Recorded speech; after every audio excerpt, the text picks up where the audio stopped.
C'est pour ça qu'on vous les présente maintenant. Sur ce, on va maintenant prendre le temps de lire la parole de Dieu dans Actes au chapitre 2. Et ce matin, on va lire les versets 14 à 21. Actes chapitre 2, à partir du verset 14. La parole de Dieu dit ceci. « Alors Pierre, se présentant avec les 11, éleva la voix et leur parla en ces termes. « Hommes juifs, et vous tous qui séjournez à Jérusalem, sachez ceci et prêtez l'oreille à mes paroles. Ces gens ne sont pas ivres, comme vous le supposez, car c'est la 3e heure du jour. Mais c'est ici ce qui a été dit par le prophète Joël. Dans les derniers jours, dit Dieu, je répandrai de mon esprit sur toute chair. Vos fils et vos filles prophétiseront. Vos jeunes gens auront des visions et vos vieillards auront des songes. Oui, sur mes serviteurs et sur mes servantes, dans ces jours-là, je répandrai de mon esprit et ils prophétiseront.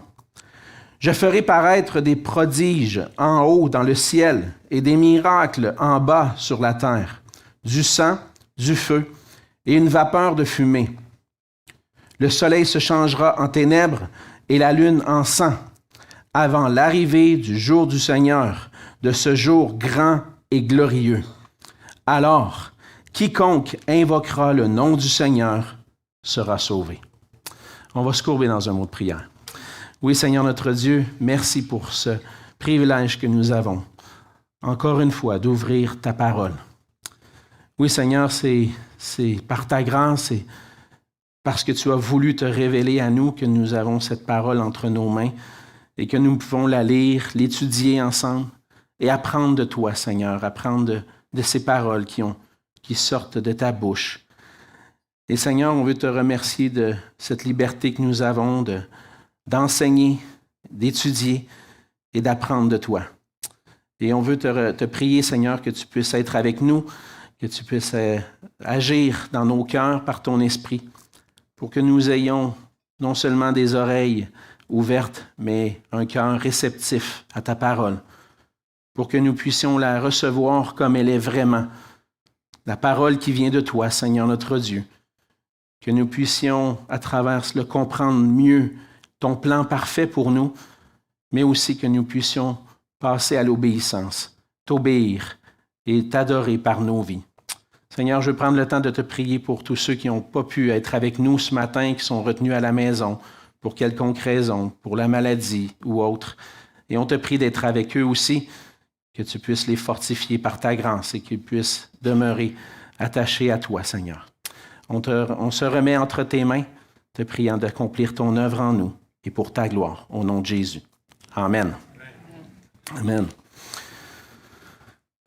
On vit dans un monde où c'est parfois, sinon souvent, difficile de comprendre les événements qui se déroulent autour de nous. Dans nos vies, toutes sortes de situations, d'événements vont se produire et on va chercher à trouver un sens à ce qui se passe, chercher à comprendre pourquoi telle ou telle chose arrive dans notre monde. On peut spéculer sur les causes et certaines raisons des choses qui se passent autour de nous, des événements qui se passent. Mais pour bien comprendre ce qui se passe réellement, il faut aller à la source pour tenter de connaître la vérité. Et même là, dans notre monde déchu, c'est parfois difficile. Même si on veut chercher et aller à la source de la vérité, ça ne veut pas nécessairement dire qu'on va trouver la vérité. C'est vrai en particulier en politique. Lorsque nos dirigeants, et plus récemment un dirigeant de nos voisins du Sud, parle beaucoup d'une certaine façon, et puis il va avancer, reculer, et on ne sait plus qu'est-ce qui se passe. On cherche à comprendre qu'est-ce qui se passe. Et si on veut aller à la vérité, bien des fois, on n'est pas sûr qu'on a toute la vérité nécessairement. On fait des blagues avec la politique, mais ça arrive avec des choses couramment dans nos vies. On cherche à comprendre qu'est-ce qui se passe. Puis c'est normal pour nous, êtres humains, de chercher à saisir le monde autour de nous. Et plusieurs aspects dans notre vie, dans le monde, et particulièrement dans la vie chrétienne, pour plusieurs choses, on trouve des réponses dans les Écritures, parce que c'est là qu'on trouve les vraies réponses sur les événements les plus importants qui se sont passés dans l'histoire de l'humanité. Notre Dieu, qui a créé, qui domine et qui gouverne notre monde, a révélé à son peuple, a révélé aux hommes son plan parfait. Pour bien comprendre son plan, il faut pour nous consulter les Écritures, pour connaître ce que Dieu veut nous révéler sur différents sujets, mais surtout sur ce qui est le plus important pour nous. Et en tant que chrétien, parfois, on va être appelé à expliquer et donner des raisons sur ce que l'on croit être les événements les plus importants de l'histoire. Là, en particulier, comme on le voit dans le texte de ce matin, la venue du Saint-Esprit au jour de la Pentecôte. C'est un des événements les plus importants, mais aussi parfois les plus mal compris qui s'est passé dans notre histoire. Malheureusement, plusieurs ne prennent pas le temps d'étudier correctement les Écritures pour être en mesure de donner la vraie raison, les vraies réponses sur cet événement-là. Et souvent vont donner des mauvaises explications et même se concentrer sur des éléments qui sont moins importants. Mais dans le passage de ce matin, on lit le début du discours de l'apôtre Pierre qui nous aide à comprendre ce qui s'est réellement passé au jour de la Pentecôte. Dans notre étude du livre des Actes jusqu'à maintenant, on a vu que le Seigneur Jésus avait annoncé d'avance, dit à ses disciples qu'il leur enverrait son Esprit. L'Esprit allait être envoyé pour que les disciples soient revêtus de sa puissance et puis qu'ils puissent être des témoins de Jésus-Christ dans le monde entier. La semaine dernière, je remercie mon frère Amex qui a apporté le message la semaine dernière, on a vu cet événement-là en particulier. Qu'est-ce qui s'est passé ce jour-là avec tous ces disciples? Il y a eu des langues de feu, il y a eu un bruit du ciel, un bruit qui est venu du ciel, des langues de feu qui se sont déposées sur eux, et on a vu qu'ils se sont mis à parler dans des langues étrangères qui ne leur étaient pas connues. Et certains se sont moqués d'eux en disant, ils sont ivres, ils ont pris un coup, ils sont chauds ben raides. Hein? Puis là, ils se sont mis à se moquer. Regarde qu'est-ce qui se passe. Eux, ils ont trop bu. Alors, Pierre va prendre la parole pour expliquer les vraies raisons de cet événement et qui nous aide, nous aussi, à comprendre ce qui s'est passé ce jour-là. Et à partir du passage de ce matin, du début du discours de Pierre, on va voir ensemble que Jésus répand son esprit sur chacun de ses disciples, afin que les gens reconnaissent qu'il est le Seigneur et le Christ et qu'ils se tournent vers lui pour leur salut. On voit premièrement dans le passage que la venue du Saint-Esprit démontre l'accomplissement des prophéties de l'Ancien Testament. Et notre frère Amex en a parlé la semaine dernière et on va continuer à travers le discours de Pierre de voir comment cet événement a contribué à l'accomplissement des prophéties de Dieu qui avaient été données par le passé. On voit au partir du verset 14 que Pierre, après que les gens se posent des questions, parce qu'on lit au verset 12 que les gens qui entendaient les gens parler en d'autres langues des merveilles de Dieu se posent des questions. Ils étaient tous dans l'étonnement et ne sachant que penser, ils se disaient uns aux autres, « Que veut dire ceci? » Cherche à comprendre. Qu'est-ce qui se passe exactement? Comment ces gens-là, qui n'ont jamais appris à parler cette langue-là, sont capables maintenant de nous parler des merveilles de Dieu dans notre langue? Mais il y en a d'autres aussi qui se moquaient, verset 13. Et ils disaient, ils sont pleins de vin doux. Donc, devant ce questionnement de tous, puis ces moqueries, Pierre va prendre la parole. Et c'est là qu'on arrive au verset 14, que Pierre se présente avec les 11, éleva la voix et leur parla en ces termes. On voit que Pierre se présente devant eux avec les 11 autres apôtres. En fait, les 12 sont présents, mais c'est Pierre qui prend la parole. On peut voir, là, c'est comme si les 12 apôtres sont là devant le peuple, mais Pierre prend la parole et on s'apprête à entendre. On peut comprendre que ça vient du Seigneur qui avait donné à ses apôtres le mandat, l'autorité de témoigner de lui et de faire connaître son plan. Alors, ce qu'on va entendre dans le discours de Pierre, ce n'est pas juste les paroles d'un homme intelligent, mais c'est les paroles de Dieu qui donnent l'explication sur ce qui est en train de se passer. Et on va voir que Pierre, dans la suite du récit du livre des Actes, va souvent être celui qui prend la parole. Mais les apôtres sont toujours avec lui, démontrant aussi l'autorité de Jésus-Christ par le discours qu'il va prononcer. Et ce qu'on doit constater, c'est que l'autorité de Jésus-Christ est expliquée et attestée à travers ce discours-là. Le point central, ce n'est pas l'événement ou le signe, mais c'est le contenu de ce que Pierre va dire. Ce qui est important de retenir, c'est ça. Parce que oui, on peut être ébloui, épaté parfois par ce qui se passe et de la manière que ça se passe. Mais l'important, c'est de comprendre pourquoi ça se passe. Et c'est ce qu'on étudie ensemble ce matin. Pierre va s'adresser premièrement aux Juifs. Il va dire au verset 14, « Hommes juifs, et vous tous qui séjournez à Jérusalem, sachez ceci et prêtez l'oreille à mes paroles. » Dans le fond, Pierre parle à tous ceux qui sont montés à Jérusalem pour le jour de la Pentecôte et célébrer cette fête-là, qui était une fête célébrée chaque année chez les Juifs. Les Juifs se déplaçaient et dans la dispersion, dans la diaspora, plusieurs s'en allaient jusqu'à Jérusalem. Et c'est pour ça qu'il s'adresse aux hommes juifs et tous ceux qui séjournent à Jérusalem, tous ceux qui sont en voyage à Jérusalem. C'est à eux qu'il veut s'adresser premièrement. Ils doivent comprendre, ces gens-là doivent comprendre que ce à quoi ils assistent, c'est l'accomplissement des paroles de Dieu que Dieu avait annoncées d'avance par les prophètes. Et donc, que Dieu leur avait annoncé à eux d'avance. Ils sont concernés par la venue de Jésus-Christ et par l'Esprit qui est répandu. C'est pour ça que Pierre va dire, « Sachez ceci et prêtez l'oreille à mes paroles. » Ce que je vais vous dire, c'est important. Quand on veut parler à nos enfants, des fois, ils sont un peu distraits. Puis on sent qu'ils sont distraits, puis on parle, mais on sent qu'ils n'écoutent pas. Alors, qu'est-ce qu'on fait? On dit, hey, arrête, écoute-moi bien. Prête l'oreille à ce que je vais te dire. C'est un peu ça qu'on dit, hein? Et c'est ce que Pierre va dire. Arrêtez là, de vous poser toutes sortes de questions ou arrêtez de vous moquer. Écoutez bien ce que j'ai à dire. Voici ce qui est en train de se passer. Pierre va donner l'explication.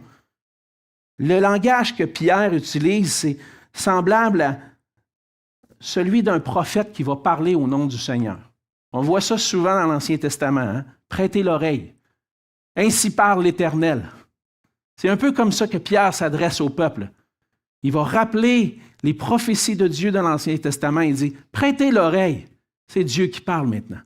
C'est Dieu qui est en train d'accomplir ce qui va se passer.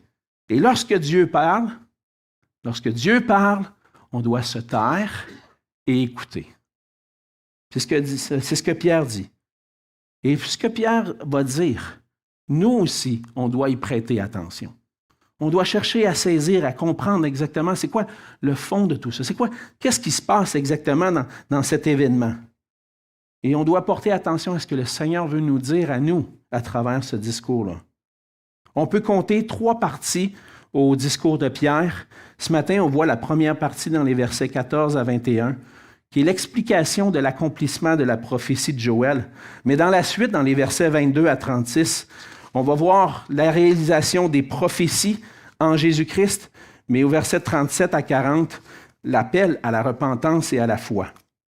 Mais ce matin, on voit ensemble cette première partie, soit l'explication de l'accomplissement de la prophétie de Joël.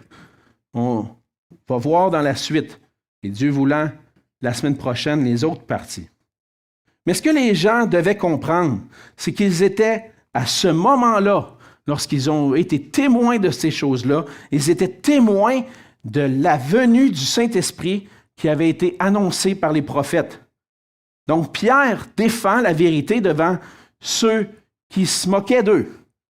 Certains se posaient des vraies questions, mais d'autres se moquaient. Mais en réalité, Pierre va dire, au verset 15, c'est en répondant à ceux qui se moquent, ces gens ne sont pas ivres, comme vous le supposez, car c'est la 3e heure du jour. En réalité, ce qu'il est en train de dire, ça n'a aucun sens ce que vous pensez. Ce que vous êtes en train de dire là, ça n'a aucun sens. Ils ne peuvent pas être ivres.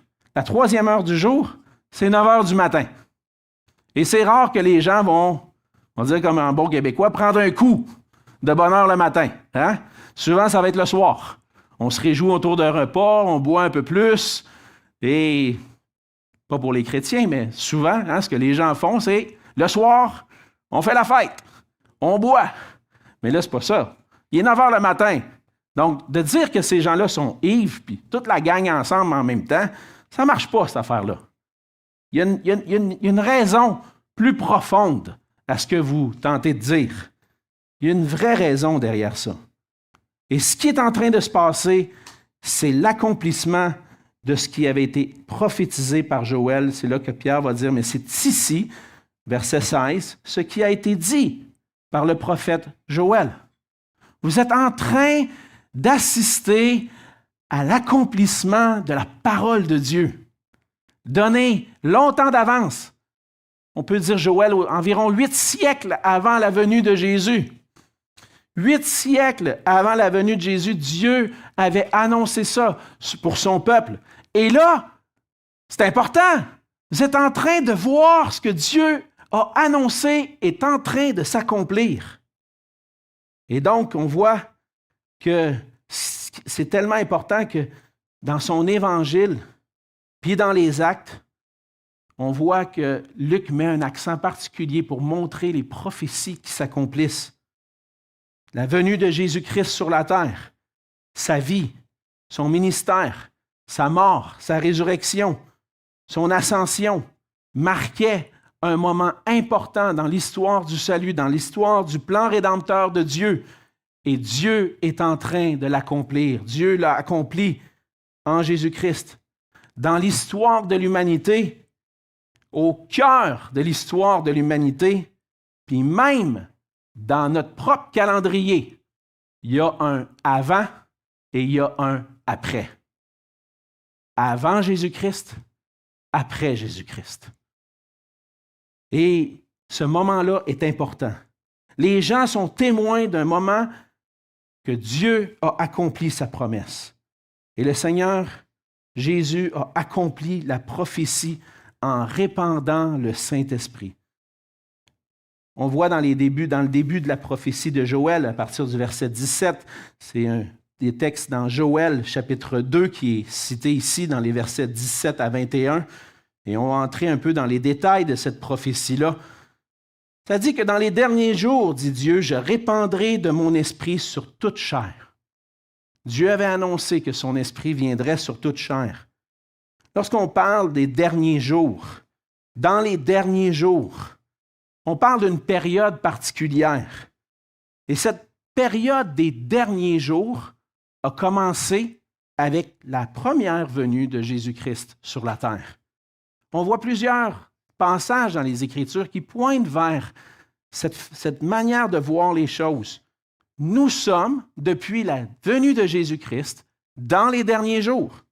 1 Pierre 1, verset 20 dit, « Vous savez que ce n'est pas par des choses périssables, par de l'argent ou de l'or que vous avez été rachetés de la vaine manière de vivre que vous aviez hérité de vos pères, mais par le sang précieux de Christ, comme d'un agneau sans défaut et sans tache, prédestiné avant la fondation du monde, il fut manifesté à la fin des temps à cause de vous. » Vous voyez ce que Jésus vient d'accomplir. Jésus qui a versé son sang comme un agneau, il s'est manifesté à la fin des temps. Le moment où les prophéties s'accomplissent, c'est le moment des derniers jours.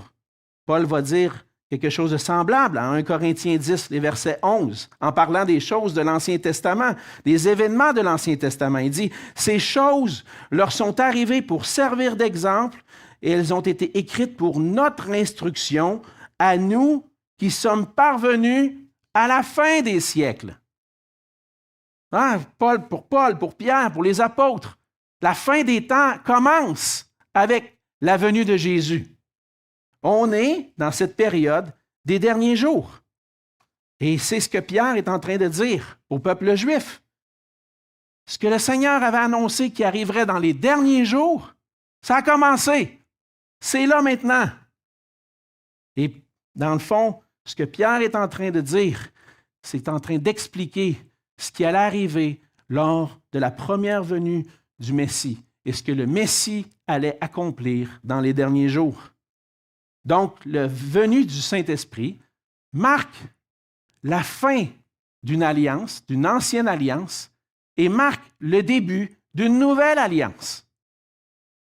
Dans ma théologie, dans ma compréhension, la nouvelle alliance commence au moment où le Saint-Esprit a été donné.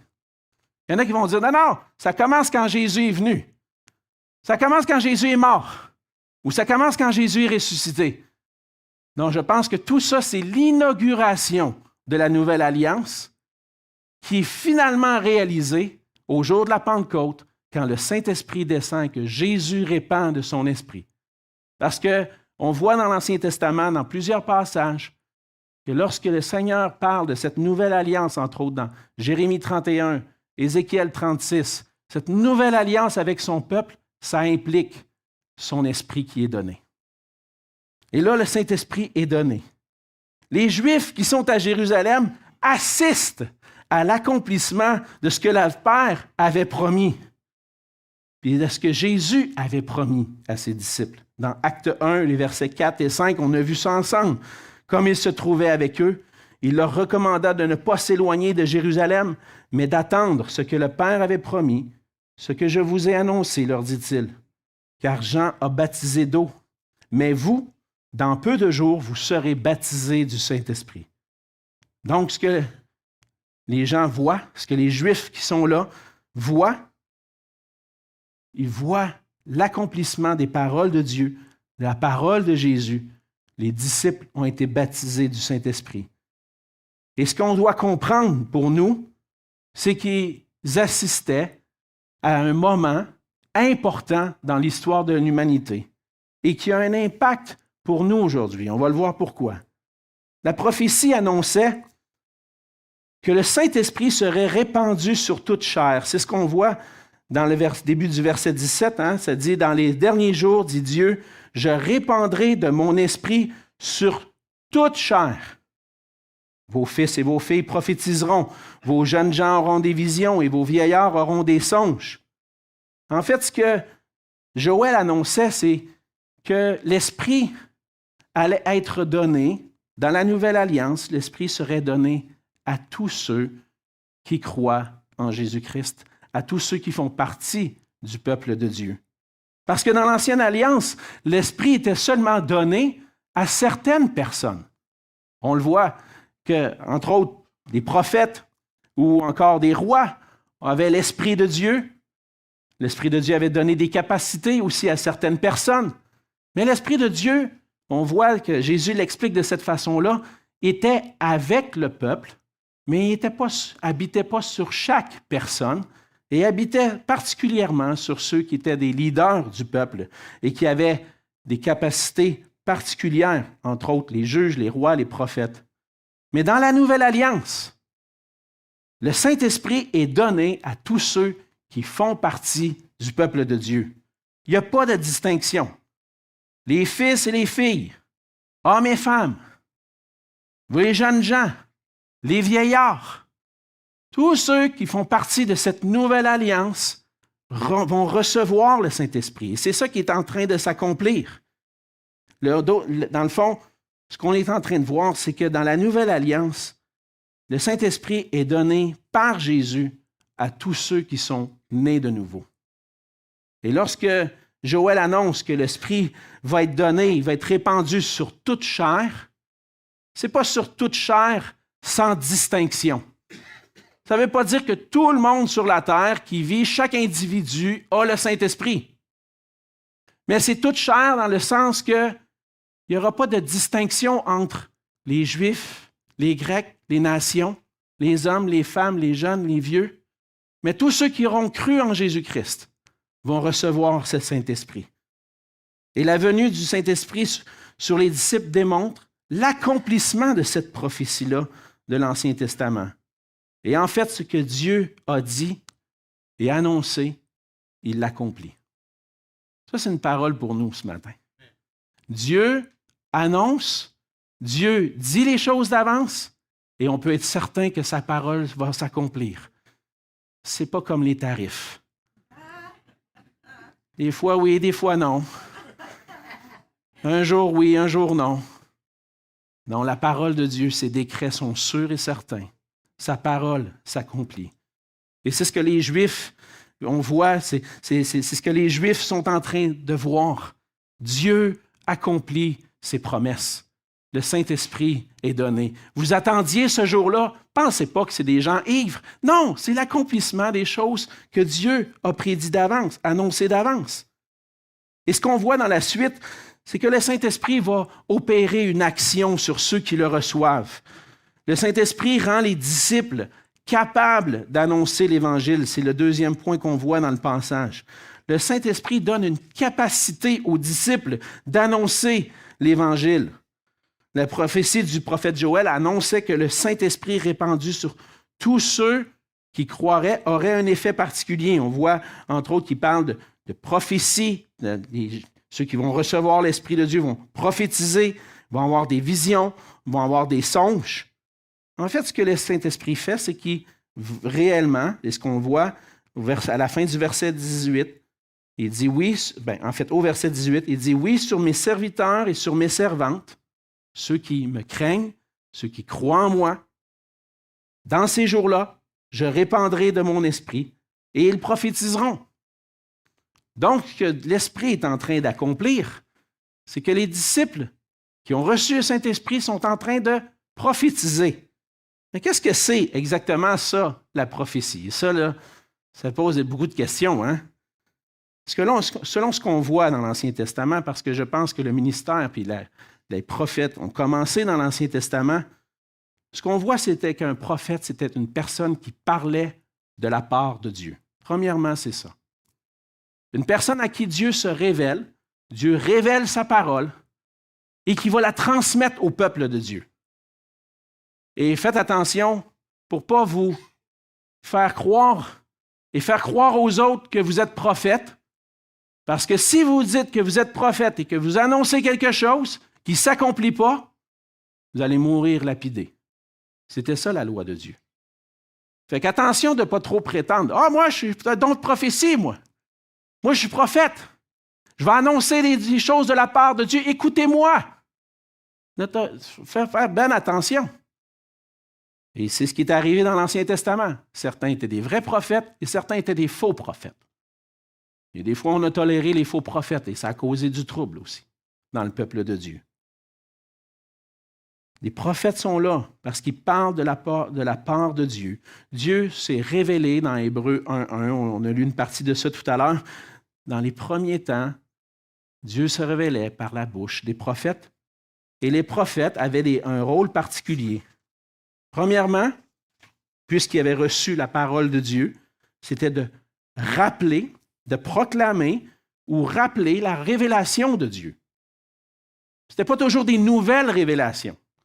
Parfois, c'était des révélations, une révélation que Dieu avait donnée longtemps d'avance et le prophète était là pour rappeler la parole de Dieu. On voit ça particulièrement dans le peuple d'Israël, quand le peuple s'éloignait de Dieu. Qu'est-ce que les prophètes faisaient? Retournaient à la loi de Moïse et annonçaient les commandements de Dieu en disant au peuple, repentez-vous, revenez à Dieu. On peut juste adorer Dieu seul. Donc, ils proclamaient ou rappelaient la révélation de Dieu. On voit ça. On voit que Moïse était prophète. On a des exemples avec Samuel. On dit même que David était un prophète. Donc, c'était les gens qui recevaient la révélation, qui le proclamaient au peuple. Il y avait le rôle aussi d'appeler le peuple à la repentance pour qu'il puisse marcher dans les voies de Dieu. Et à certains moments, le prophète pouvait annoncer d'avance ce qui allait arriver. Dans le contexte de Acte 2, la prophétie, c'est la capacité qui a été donnée aux personnes qui étaient présentes, qui étaient réunies, qui ont reçu le Saint-Esprit, on voit qu'il y avait une particularité, une fonction précise. C'était de parler des merveilles de Dieu. Ce que les gens ont entendu, ce dont les gens ont été témoins, lorsqu'ils ont vu des personnes qui n'ont jamais appris une langue, qui se mettent à parler, c'est comme si tout d'un coup je me mets à parler en allemand. J'ai de la difficulté, je pense, à dire un mot en allemand. J'essaie de penser, puis non, ça ne me vient pas vite. Peut-être Dieu, là, Gott, tu sais, mais à part de ça, là, je ne connais pas l'allemand. Mais tout d'un coup, boum, je me mets à parler en allemand, puis ceux qui parlent allemand, qui comprennent l'allemand, qu'est-ce qu'ils entendent? Ils n'entendent pas des prouesses ils entendent parler du Seigneur, de l'Évangile, de Jésus-Christ, de ce qu'il vient d'accomplir. Alors, oui, c'est extraordinaire. Mais ce qui est important, c'est aussi le contenu. De quoi parlaient les prophètes? Des merveilles de Dieu. De quoi parlaient les disciples qui ont eu cette capacité-là? Ils ont eu la capacité de parler des merveilles de Dieu dans d'autres langues. Ces paroles-là étaient sous l'inspiration du Saint-Esprit pour révéler le plan de Dieu. La prophétie permet de parler de la part de Dieu. Et dans le Nouveau Testament, on voit que le don de prophétie revient à certains moments et on n'aura pas le temps d'étudier en profondeur aujourd'hui. On va avoir peut-être l'occasion de revenir sur ça parce qu'on va voir d'autres moments dans le livre des Actes où il y a eu des prophètes qui ont annoncé, un prophète entre autres, Agabus, qui a annoncé des choses d'avance. Et on va essayer de comprendre pour nous aujourd'hui, c'est quoi ça, ce don de prophétie-là pour l'Église? Mais ce qu'on voit dans le contexte de Acte 2, c'était que le Saint-Esprit leur a donné la capacité de parler de Jésus-Christ, de les merveilles que Dieu accomplit. Aujourd'hui, on peut dire quand même que le don de prophétie est quand même grandement associé à la prédication des Écritures. Le rôle de l'ancien, du pasteur, de ceux qui enseignent, c'est d'enseigner les Écritures, ce que Dieu a déjà révélé, de l'enseigner et de proclamer et de rappeler et d'appeler, d'exhorter, d'encourager avec la parole, avec la révélation de Dieu. Plusieurs aujourd'hui associent le don de prophétie avec la prédication de la parole. Et on va avoir l'occasion de revenir sur cette question. Mais ce que le prophète Joël annonçait, c'est réalisé au jour de la Pentecôte. Et lorsque les gens ont parlé dans les langues non apprises pour parler des merveilles de Dieu, le miracle des langues montre que ce que Dieu doit accomplir est en train de s'accomplir. Et dans les versets 19 à 20, on voit que peut-être des versets un peu plus difficiles à saisir, à comprendre. Dans la prophétie de Joël, Joël continue et dit « Je ferai paraître des prodiges », c'est Dieu qui parle. « Je ferai paraître des prodiges en haut dans le ciel et des miracles en bas sur la terre. Du sang, du feu, une vapeur de fumée, le soleil se changera en ténèbres et la lune en sang, avant l'arrivée du jour du Seigneur, de ce jour grand et glorieux. » Donc, on a deux éléments ici. On parle des derniers jours, mais on parle aussi, au verset 20, du jour du Seigneur. Il y a les derniers jours, puis il y a le jour du Seigneur. Et le jour du Seigneur, c'est ce qu'on comprend être lors du retour de Jésus-Christ, lorsque Jésus-Christ va venir pour établir son règne, pour juger et restaurer toutes choses. Avant l'arrivée du jour du Seigneur, du jour grand et glorieux, lorsque le Seigneur va revenir en gloire, il va se passer des choses. Et ce que le prophète Joël est en train d'expliquer ici peut être compris comme des éléments qui font référence à la première venue de Jésus-Christ sur la terre. Il va faire paraître des prodiges en haut dans le ciel et des miracles en bas sur la terre. Quand Jésus est venu, il y a eu des prodiges dans le ciel. On peut penser aux anges qui sont apparus aux bergers. Il y a eu des choses extraordinaires, des choses qui sont surnaturelles qui se sont passées. Des anges qui sont apparus à des personnes, à Marie, à Joseph. Il y a eu des miracles sur la terre. Ils sont nombreux les miracles que Jésus a accomplis. Ce qui va marquer le début de la nouvelle alliance, ce qui va marquer la nouvelle alliance, c'est que Dieu va agir d'une manière extraordinaire. Et Dieu a agi d'une manière extraordinaire en Jésus-Christ. Des prodiges en haut dans le ciel, des miracles en bas sur la terre, du sang, du feu, une vapeur de fumée. Ça peut faire référence au sang de Christ qui a été versé à la croix. Le feu, les langues de feu qui sont descendues. Jésus baptise d'eau. Jésus nous baptise de feu aussi. C'est Jean Jean baptisé d'eau, mais lui, il va vous baptiser de Saint-Esprit et de feu. Les langues de feu. Il y a du feu. Lorsque le Saint-Esprit va venir, lorsque Jésus va venir et envoyer son esprit, il va y avoir du feu, une vapeur de fumée. L'ascension de Jésus. Certains vont comprendre ces paroles-là comme étant accomplies entièrement en Jésus-Christ. C'est difficile. C'est un langage apocalyptique. Je pense qu'on peut comprendre ça de cette façon-là. Comme ça pourrait aussi être compris comme à un moment lors de la fin des temps vraiment avant le retour de Jésus-Christ, juste avant le retour de Jésus-Christ, des choses extraordinaires qui vont se passer, qui vont juste précéder sa venue. C'est difficile pour moi de savoir exactement. Mais il y a une chose que je sais, c'est que ce langage-là marque une nouvelle alliance, marque l'accomplissement des prophéties de Joël. Ce langage-là marque ce que Dieu est en train d'accomplir. Et donc, par ce miracle qui est rapporté par ceux qui ont été des témoins oculaires, des gens ont vu et rapportent ce miracle-là au jour de la Pentecôte, on sait une chose, c'est que Jésus-Christ est réellement Seigneur. Et que ces choses-là se passent pour une raison, verset 21. Quiconque invoquera le nom du Seigneur sera sauvé. À partir du moment où ces choses vont toutes se dérouler, vont se passer dans la venue de Jésus-Christ et de Jésus qui envoie son esprit, à partir de ce moment-là, il va y avoir un moment dans un temps, dans le monde entier, où le nom de Jésus-Christ va être proclamé par toute la terre et que tous ceux qui vont invoquer son nom, qui vont faire appel à lui pour leur salut, pour le pardon de leurs péchés, ils vont être sauvés. Ce que le Saint-Esprit vient démontrer, ce que le signe des langues vient démontrer, c'est que Jésus-Christ a accompli le salut qui était nécessaire et que maintenant, tous ceux qui entendent son nom peuvent être sauvés.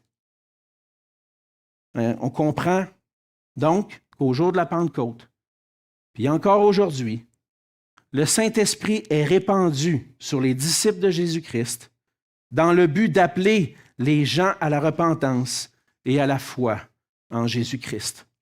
C'est pour cette raison-là que le Saint-Esprit a été donné. Le Saint-Esprit a été donné répandu sur les disciples pour annoncer que Jésus est le Christ, le Seigneur.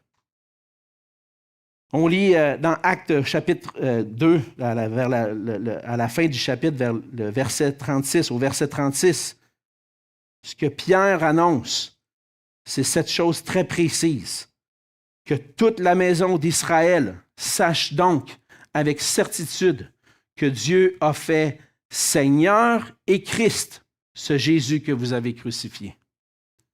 Et par le Saint-Esprit, au travers des disciples, Dieu veut faire connaître la vérité. S'il nous est parfois difficile de connaître la vérité sur des événements qui se passent autour de nous, Dieu, lui, parle avec vérité. Et il veut la faire connaître, cette vérité-là. Le Père a fait de Jésus le Seigneur, le Christ. C'est une certitude. C'était une certitude au moment de la venue du Saint-Esprit et c'est encore une certitude pour nous aujourd'hui. Jésus-Christ est Seigneur et Christ. Une vérité absolument certaine que tous doivent reconnaître et croire. Et par son Esprit, nous sommes convaincus de cette vérité qui nous est révélée en Jésus-Christ qui nous est révélé dans les Écritures?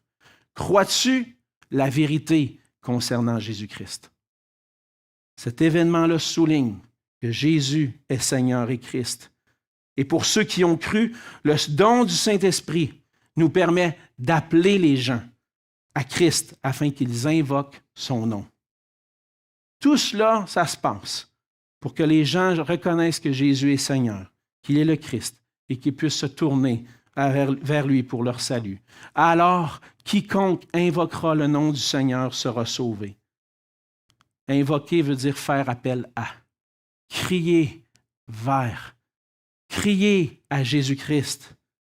Celui qui crie à Dieu, qui crie à Jésus-Christ pour avoir le salut, va l'avoir.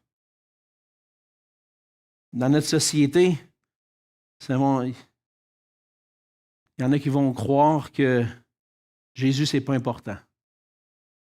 Ils ne vont pas croire que pour le salut de notre âme, la foi en Jésus-Christ est absolument nécessaire. Certains prétendent ne pas avoir besoin de Jésus. Ils vont dire, moi, je vais m'arranger avec lui, mais que je serai rendu là. Je vais vivre ma vie comme je veux, puis quand je vais être rendu là, je m'arrangerai avec lui. Tu n'auras même pas une fraction de seconde pour t'arranger avec lui. Parce qu'un pécheur ne peut pas se présenter devant un Dieu saint.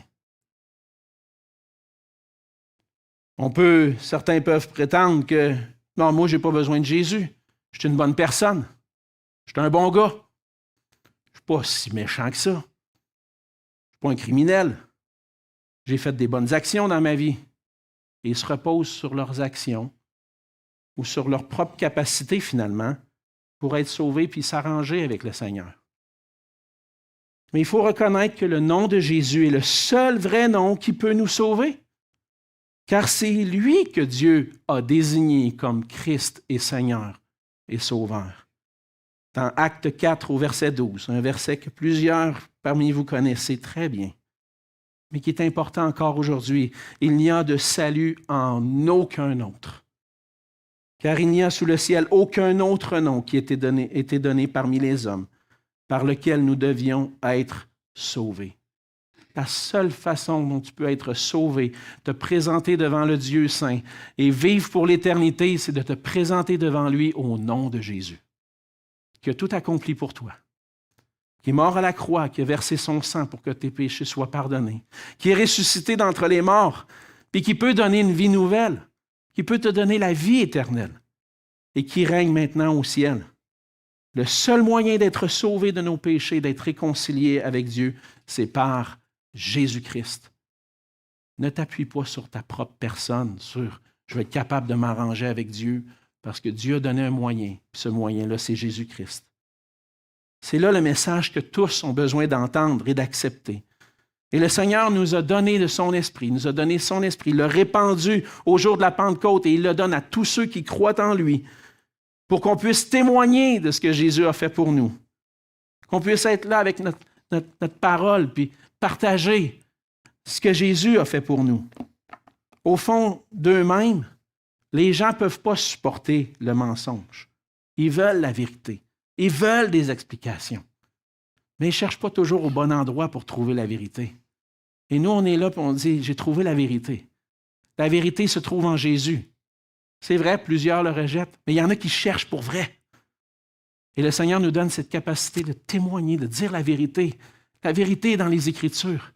Viens étudier avec moi la Bible. Viens étudier ce que Jésus a dit. Tu vas apprendre comment tu peux être réconcilié avec Dieu.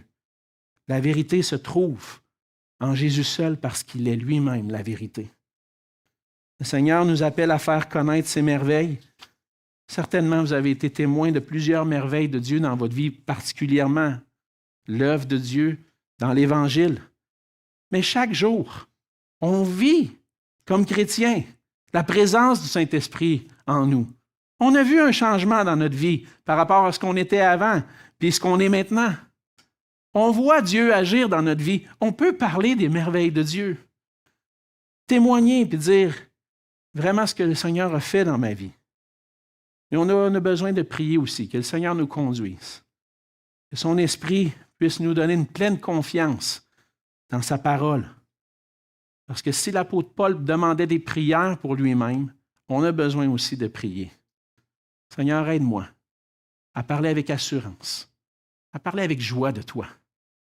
Puis si on me rejette, c'est toi qui rejettes.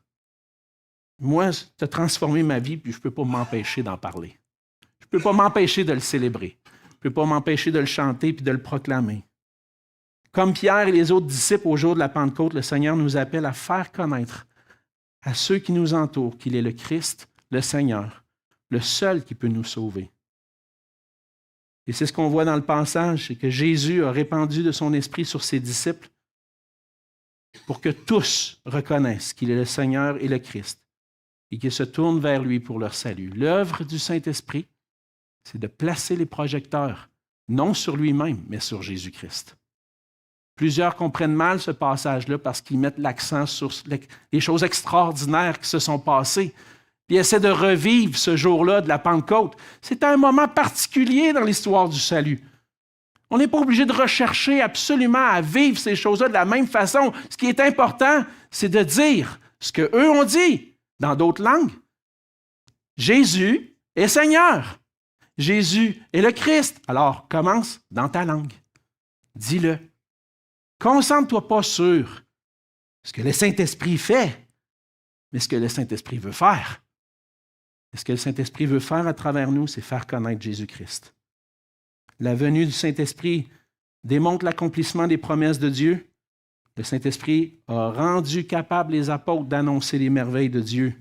Et nous aussi, nous sommes équipés du Saint-Esprit pour annoncer la bonne nouvelle et appeler les gens à se retourner vers Jésus-Christ pour leur salut. As-tu été convaincu de la vérité? De la vérité qui se trouve en Jésus-Christ? Peut-être que tu es dans un point dans ta vie où tu te dis « Non, moi, je ne suis pas convaincu encore. » Mais si tu recherches sincèrement la vérité, fais cette prière à Dieu. Demande au Seigneur de te convaincre par son esprit de la vérité des Écritures, pour que toi aussi tu puisses invoquer son nom pour avoir son salut. Mais si tu as été convaincu de la vérité, tu es convaincu de ça dans ton cœur, puis tu te dis « Oui, Jésus est Seigneur. Oui, Jésus est mon Sauveur. » Et si tu as réellement invoqué le nom du Seigneur pour ton salut, puis qu'il t'a sauvé, le Seigneur t'appelle maintenant à partager cette bonne nouvelle à d'autres. Ça se peut que tu passes à travers des moments de découragement. Ça va arriver. Des moments de découragement, de sécheresse spirituelle, où j'ai pas le goût. J'ai pas le goût de parler. J'ai de la misère à voir l'œuvre de Dieu dans ma vie. J'ai de la misère à voir que Jésus-Christ est à l'œuvre dans ma vie. J'ai de la misère à dire, oui, Jésus, tu es Seigneur. Je le vois pas. Qu'est-ce qu'on fait dans ce temps-là? Invoque son nom. Fais appel à lui. Parce que le salut, oui, c'est le premier jour, le Seigneur m'a sauvé, mais le salut continue. Chaque jour, le Seigneur a besoin de travailler dans mon cœur pour me délivrer de ces découragements, de cette sécheresse, de ce manque d'ardeur pour sa gloire, de ce manque d'amour. Invoque le Seigneur. Fais appel à son aide. Dis, Seigneur, mon cœur n'est pas là. Ça m'arrive des fois. Pleurer devant le Seigneur, puis dire, Seigneur, mon cœur n'est pas là. Je vois dans mes actions, dans mes paroles, dans ce que je fais, je ne démontre pas de l'amour pour toi. Mon cœur n'est pas là, je te le confesse, Seigneur. Viens à mon secours. Je crie à Dieu. Puis, des fois, souvent, je suis témoin de l'œuvre de Dieu dans mon cœur que simplement de crier à lui.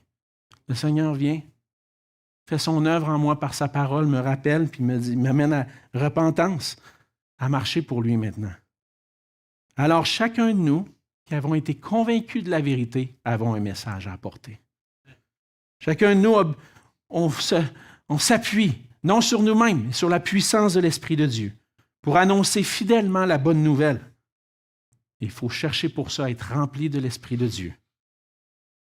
Pour qu'on puisse briller pour la gloire de Dieu en faisant connaître la personne de Jésus-Christ, son œuvre, son amour. On a besoin d'être ensemble et de prier que le Seigneur fasse de nous des disciples remplis de son esprit qui témoignent de son nom. Prions. Seigneur notre Dieu, on veut te dire merci pour ta parole. Merci de nous avoir laissé cette parole qui nous aide à comprendre ce qui s'est passé ce jour-là. Et dans la prophétie de Joël, Seigneur, tu avais annoncé d'avance que dans la nouvelle alliance, ton esprit serait répandu sur tous ceux qui seraient tes serviteurs et tes servantes. Et on voit dans la suite, Seigneur, que tous ceux qui ont cru en toi ont reçu de ton esprit, ont reçu ton esprit. Il y a maintenant une puissance qui agit en nous pour te célébrer, t'adorer, mais aussi pour proclamer ton nom, parler de toi.